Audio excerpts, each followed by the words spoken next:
And with that, the new security system is in place. Maybe now we can finally avoid any undue surprises and actually schedule collaborations like normal ponies. Hello. What was that? I didn't hear anything. Guys? Okay, that I heard. Who's there? Show yourself! Down here, idiots! Hi.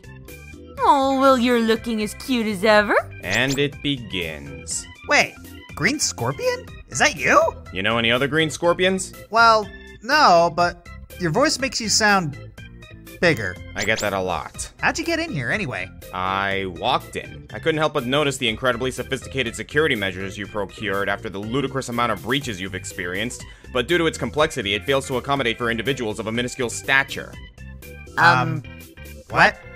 I'm small! You were so worried about people of normal sizes that you didn't account for someone the size of a bug. Ari? Already on it, dear. So, I assume you're here for a collab? Well, that and tea with Ari. Wait, what? We hang out. Didn't you know? No, I didn't. Huh. Surprising. I mean, it's actually pretty tough to get her away from her work, but I do enjoy our time together. We have wonderful conversations, and we trade kitty pictures. Sometimes Tricky Fox joins us.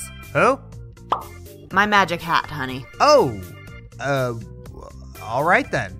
You're not jealous, are you? What? No, of course I'm not. I don't even like tea. Awkward. How about we just do the call up and we can talk about this later? Agreed. This is not asking for trouble. How appropriate.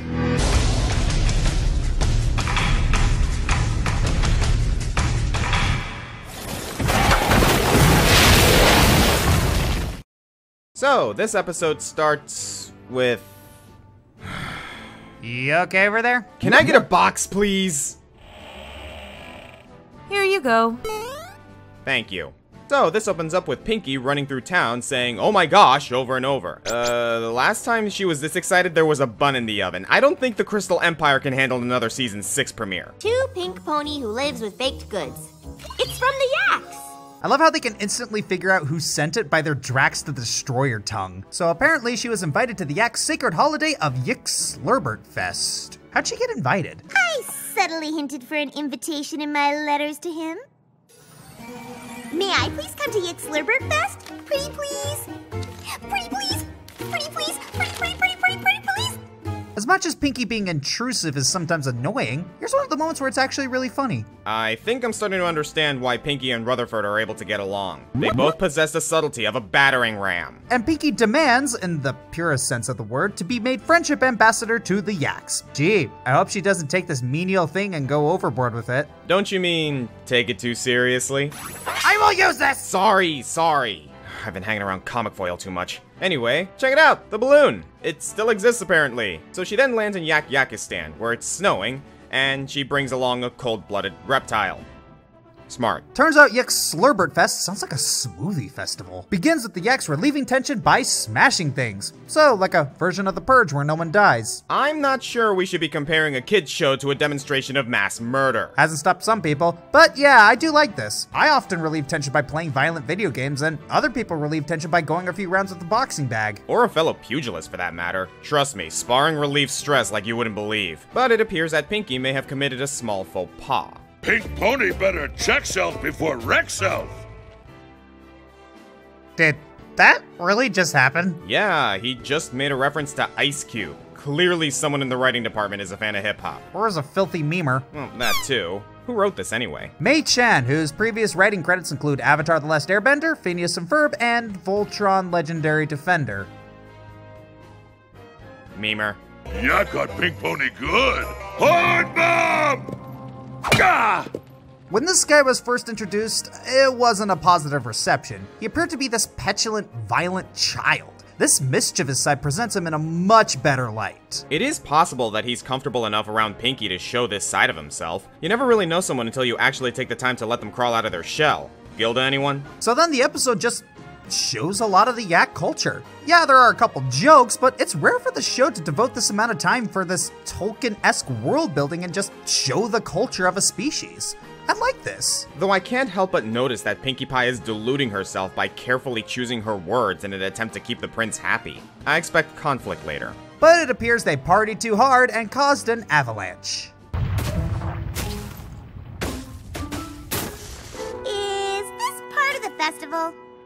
Pink Pony asks too many questions.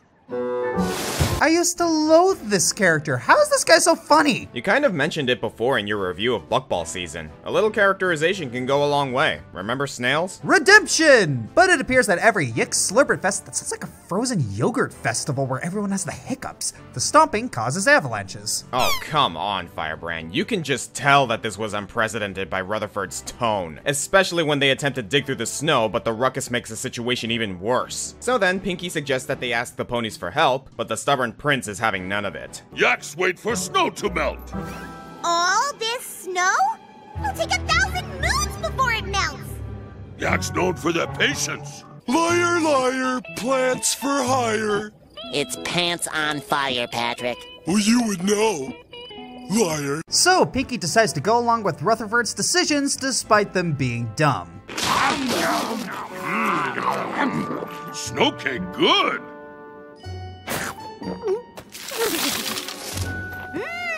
Just the right balance of cold and water. Because it's Pinkie Pie, I can't tell if that was passive-aggressive or not. I'm gonna give credit to Pinky for biting straight into that snow cake. You know that feeling when something ice cold coats your teeth? It don't feel good. Do you even have teeth? Flame Pony asks too many questions. We eventually see that some Yak children are getting pretty hungry. What was Yak?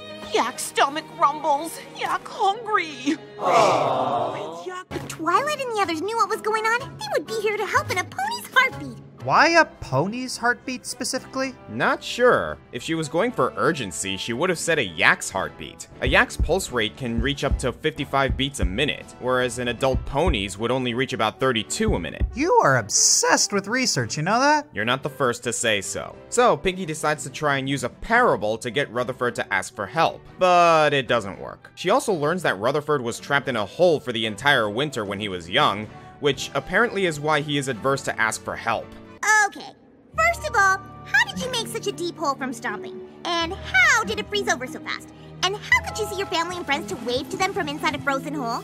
Even if all that was possible, how did you breathe in there? Is Pinky criticizing something for not making logical sense? And you thought Rutherford had an evolution of character. Pinkie Pie practically skipped the development stage. And she also got her honorary yak status rescinded.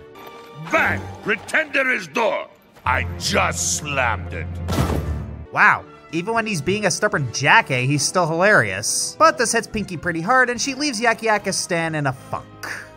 Those yaks are so stubborn! They refuse to ask for help even though they need it! Alright, time for some analysis. Under normal circumstances, Prince Rutherford would seem unreasonable here, and he totally is, but this kind of behavior is more realistic than you might think. The thing is, Rutherford is a leader, and he has to look strong. In this culture, yaks value toughness and independence, so if he accepts this sort of help from Pinky, it might make him look like a weak leader and could very easily undermine his authority. Interestingly enough, there are some of his more loyal friends who are insisting that I grant him mercy. Which of course I cannot do, or I would quickly lose control of the old crew. Agreed. It's also the reason why the colonel doesn't chew out the gunnery sergeant in front of the lance corporals. They quickly lose the respect of their subordinates, and order does need to be maintained for the unit to function. That being said, there are other reasons why someone wouldn't ask for help. Reasons I'm all too familiar with. Woo! Story time! Believe it or not, asking for help is a lot harder for some people than you might think. The two most common reasons someone would refuse to ask for help is either out of pride, like Rutherford, or because they don't wish to be a burden to others. I had an experience in college where I built up a rather outstanding debt, and I could have easily avoided a lot of problems if I had just asked my parents for help. Not wanting to disappoint or worry them, I tried to handle the situation myself, only to cause the situation to eventually become much worse. It got so bad that I was eventually forced to ask my mother to bail me out, but not without some financial discord and a very stern scolding. I've since paid her back and learned my lesson, but looking back at it now, I could have saved myself many a headache if I had just swallowed my pride and asked for help earlier. So seeing Prince Rutherford refuse the pony's assistance despite the tragic state the yaks are in hits pretty close to home for me.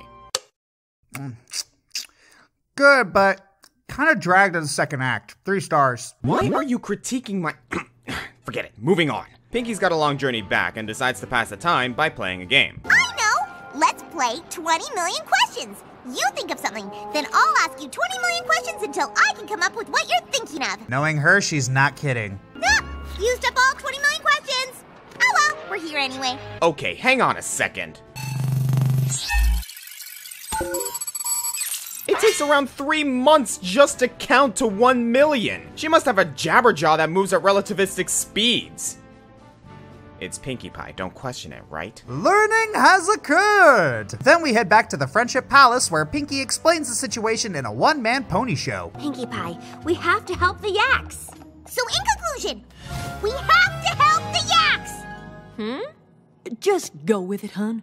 We're channeling Timon and Pumbaa. If it works for Disney, it'll work here. The yaks are very proud. They won't ask for help. You know what they say, you can lead a yak to water, but you better not let him know you're doing it. I know several people in my circles who are like that, and you know exactly who you are. I know you're watching this! Glad he's not referring to me. I may have accumulated a crippling debt, but even I'm not that stubborn. So they decide to make this a covert operation a la Metal Gear Solid, and Pinkie tries to climb the wall, completely forgetting that they have Pegasi in the group. Girl, that continuity is from the 2nd episode. Oh, somehow I completely forgot about that. Go ahead, I'll catch up. You all know what to do. Solid Snake, you are not. They fix the village and the yaks give all the credit to Prince Rutherford, who notices a pretty pink ponytail leaving the establishment. Let's get out of here before... A pink pony? Just play it cool. I think Andrea Lippman's direction for that line was briefly switch over to Fluttershy. Now that you mention it, Pinkie has been remarkably out of character for a lot of this episode. For all of the right reasons. Everything about her is being tested, from her adapting to a different culture, questioning common sense that she's quite frankly beyond, and even having her anxiety pushed to the limit. Gotta say, Pinkie has grown a lot since the early seasons. Good on you, writers. So where does this next scene lead? The answer may surprise you. Yak not mad at Pink Pony. Yak not? Pink Pony help yaks without yaks asking. Means Pink Pony understand yaks. This is a very interesting lesson. Solving someone's problems without being disrespectful. The thing is, the yaks very much value their toughness, independence, and pride, and trying to help them while bulldozing over their culture and disregarding their feelings does not and will not help them. In fact, when Pinkie tried to do that, it pushed them away. When you help someone in a way that takes into account their values and feelings, that shows a lot more empathy and care rather than just, I'm gonna help you and drag you kicking and screaming whether you like it or not. All that does is foster resentment. It doesn't matter if they are clearly in the wrong. Yes, they may be acting stubborn and unreasonable, but is it not also stubborn and unreasonable to refuse to change your approach and help them in a way that they find respectful? You think they're being stubborn and stupid? Well, that's what they think about you. You can't force someone to swallow their pride. They have to do it on their own terms. People are different. There's no one-size-fits-all approach to helping someone, and to insist otherwise is a denial of reality. This is further emphasized by the behavior of the main 6 after the fact. Once the village was cleaned up, they didn't seek any recognition or acknowledgement for it. On the contrary, they knew that the yaks would be upset knowing that the ponies had to come to their aid, so they tried to hightail it out of there before they realized what had happened. This right here is also a good lesson for kids. The only reason you need to help others is solely for the sake of doing it. It reminds me of that one scene from Fairly OddParents where Timmy decided to remain non-existent for the sake of the ones he cared about.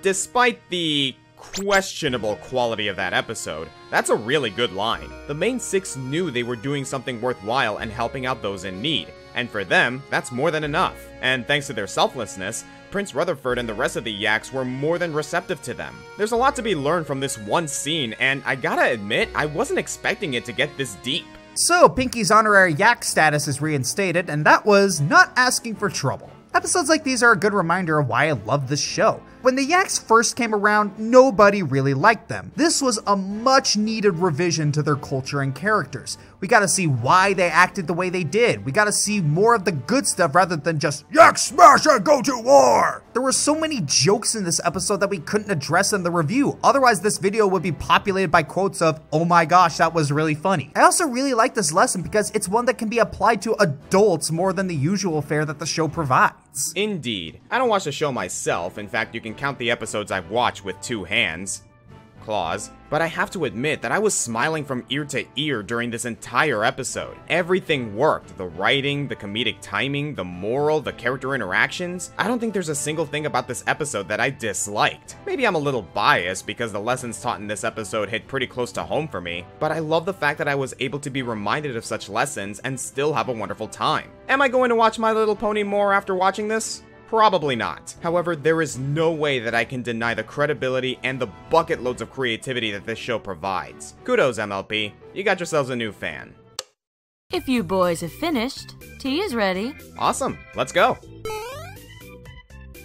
You too, sweetheart. Ah, I don't even like tea. Maybe not, but I made cheese scones for you, like I do every time, hoping you'll remember to check your calendar and join us. What?